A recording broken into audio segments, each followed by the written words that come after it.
What's up guys, it's Kevin from K-Squared Fitness. Today I'm going to be breaking down the Kettlebell Front Rack Lunge. Alright guys, so key points of performance as we get into the movement. This is most likely a level down because you were unable to front rack the barbell for our lunges, and the kettlebells is a great option so we can still overload the core and still get that position here.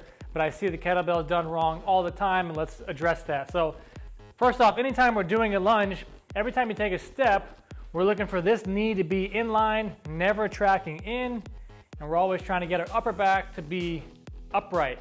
This position, everything should be knee under the hip, hip over, squeezing this glute here, no arching in the back, everything in line. So that's our proper lunge position where everything is stacked over the hip and always driving the glutes through. The kettlebells is a great option so we can still strengthen your core, but we got to do it properly. And properly is when your elbows are locked in tight. You can even squeeze your glutes with the kettlebells on the side, not out here. Trying to keep these guys tight, pinkies and thumbs, elbows and thumbs turned out is the position we're looking for.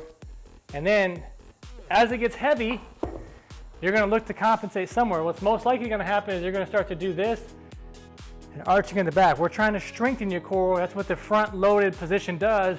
Puts this weight on here, so just embrace it and lock it down. Glutes, lock it down, and then we can actually lunge here. Keep the elbows in tight.